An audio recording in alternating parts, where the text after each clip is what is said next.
Yeah. Peace, black man. Peace, black man. Good to see you, man. Morning. It's good to be here, man. Love the show, man. Thank you, man. Let me just say, man, before Miss Jones takes it over, you are truly welcome here, my man. I appreciate that, man. You are a pioneer in the game, and please understand that there's no disrespect towards you. I'm just not going to partake in the interview because of a certain element out here that, you know, could quite possibly take this whole beef situation the wrong way. I got you. I know you did not initiate nothing, and that's why we said, yeah, bring him through. Bring him through. He deserves to be here. Thanks, man. But these fickle Negroes, one minute they love me, one minute they hate me, and me and this young man right here have 40 movies to make. Oh, yeah. But you are welcome here, man. That's from the heart. It's good to be here. Take it away, Miss Jones. It's good to have you here. Thanks, First, babe. let me just say, QBL! Yeah. If y'all forgot, now remember, I heard you on Flex's show the other night. Okay. And you're talking a lot more now. Yeah, we had to talk. I had to talk a lot, man. Right. It's like, it's an issue that's, it's affected New York and the whole country, you know, the music, and didn't really want nobody to get it sideways, you know. At the end of the day, you know, that's my brother, and it's about, you know, peace. And, you know, we did our battle of the minds on wax, but let's keep it peaceful and positive. Right. Now, I don't want to beat around the bush because people have been waiting to know. What prompted the whole Nas Jay-Z battle on wax? It's crazy, man. It's like I've been talking about this for a while to a point where, you know, it's crazy. But I gotta say, it's just really hip-hop. It's always been the essence of hip-hop that two brothers would clash on the mic. You know what I'm saying? Right. I just think I think it just had to happen. You know, I don't know why God chose us to go at it, but it just had to happen. Now, I read in an article you said that a while ago you were at a Steve Stout event, and he was talking to you saying that he felt that Big was good, but that he was better or had surpassed Big. Yeah. And I guess basically he was having a conversation with you, and you didn't feed into it so much, but then he turned around and flipped on you. Well, we talked about what would happen because we knew that the tension was getting hot in the streets about me and him. And we talked about what would happen, and basically I was like, you know, my thing is I don't want this to, you know, go into the streets with you know, in the jail system, and you got on the streets or in the schools with the young teens that don't understand what this is about. At the end of the day, Jay's driving off in a Rolls Royce and Nas is doing pretty much the same. So we're not fighting each other. We're not at each other's throats or anything like that. It's a hip-hop battle, but being that we at a certain status, so-called status, it's going to be looked at on a bigger level, and people might take it the wrong way. No, we had to air out our differences, you know what I mean? And that's it. That's where it stays, you know? And brothers I think we just did a good thing by letting brothers know we meant about this, and we going to keep it, you know, in a manly way and not let it go into no ignorance or nothing like that. Right. Now, you said on Flex's show that one night he was up here on the station and he was talking about you, or you thought he was talking about you, and you paged him on the pager, and he paged you. And I paged him. I said it's all fair, love, and war, because they were trying to get at me on the radio. Right. And he told me, you know, he said he sent me a number, and I called Dog, and he basically, we was trying to keep this thing cool. We was trying to keep it cool, but it came to life. Right. And then when he came at Prodigy, you took that personally because you felt like if he came at Prodigy first, you'd be next. I felt that way, but he said my name. Right. See what I'm saying? At the Summer Jam. When he came at Prodigy, that's one thing I knew why he did. That's their business. Of course, I'm going to feel a little bit funny, but I know Prodigy's his own man. He said my name, and that's really what got me into it. Right. Now, when he said your name, did you automatically say, oh, I'm going to come back at him, or did you try and let it go, and it just kept bubbling and bubbling? And Nah, I definitely said I got to get at him, but not just the next day. Right. Wouldn't be fun. You know what I'm saying? Right. I wanted to really think it out and do it right.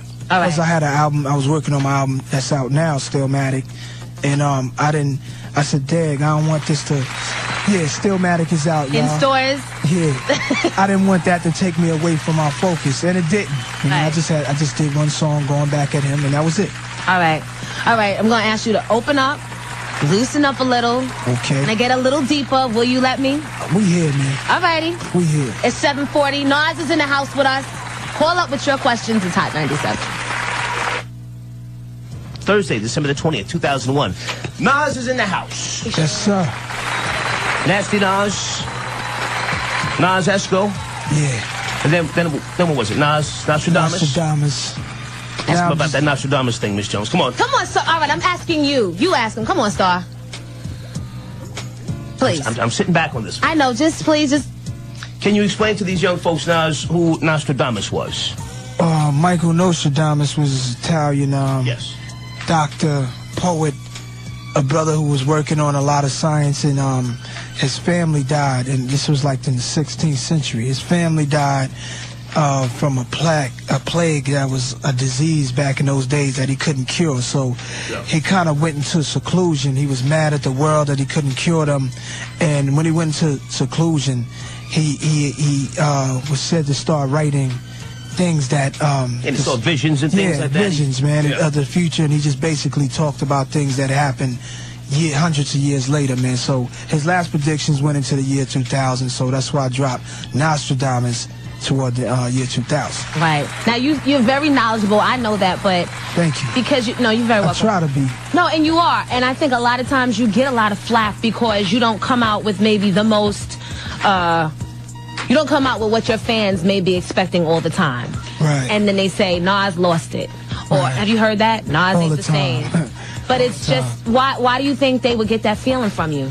I think because I'm not scared to experiment and try things that's new. I'm not scared to go outside of what's gimmicks and what the people are doing to sell records. If it doesn't sell, my main objective is not to sell records, but just to be brave enough to make some music that I feel is different and from my heart. And I think it's kind of easy to do radio records and club records, and I'm not knocking the brothers who do it, but there's got to be somebody that's not scared to just do what's in his own heart and not compromise who he is for radio and TV and be real, you know? Right. Now this last the current product, Stillmatic, that's in stores now. Yeah. Where was your mind when you did this? I don't want to say it was all about the Jay-Z thing, because it couldn't have been. Absolutely not. Nah, with this album, it's been like going full circle in my career, in my life. Illmatic was my first CD. Came out in 1994 with a brand new renaissance of rap, the way it flowed and the way, just the topics and the content, really just because of my inspirations, the Coogee Raps, KRS-Ones, LL Cool J's, Eric B. and Rakim. I just wanted to take it into the 90s with a new wave. So the mind state I had then, a lot of people want that on all my albums after Illmatic. Right. You know what I mean? So I knew Stillmatic, the title, would stir up some expectation, people, comparison. Yeah. So, but my goal was to take it to the next level than my first album, because I can't do what I did back then because I'm not the same person. I don't want to do that. Right. You've grown. Times are different. Yeah. But speaking of coming full circle, you're back with AZ. He's on the album. Yeah. That's my man.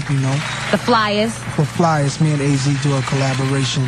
We had a chemistry back then. We kind of fell out through the years, and we got to be men about it, so I thought it'd be politically correct to have my boy back on Stillmatic, The fallout, what was the fallout about? Was it over money? Was it over women? Was it over artistic? You know what it was? We young. We was working on a Firm album with Foxy and Nature and the rest of them dudes. So brothers was making money. We was young and having fun, and everybody had to live their own life. We grew apart. We just grew apart for a while. Right. And speaking of growing apart, Nature and Cormega, I want to talk about that whole, they're coming at you and blaming you for them not being successful, in a sense. Right. We're going to get into that when we come back. Miguel's giving me the wind-up sign. Off of Stillmatic, this is in stores right now. Yeah, I want to say, ladies and gentlemen, we got a Stillmatic album release party again, December 18th at the Hammerstein Ballroom, y'all. December 18th? No, my bad. My 28th. bad. That's the album release date. The 28th. You got that on the brain? Yeah, I'm bugging. December 28th, y'all. Come through the Hammerstein, man. I'm going to be chilling. I don't think I'm doing a show. I think I'm just going to chill and shake hands and kiss babies and stuff. That's good. They called me last night to host that. Do it. Come on. Come down. And, come on, please. It'll be family day. Yeah. All right. Stillmatic in stores right now. All right. Now I have to just jump into this because, you're coming at Prodigy on the album. Why? K-Slay tape. I'm chilling in Bahamas, working on my album.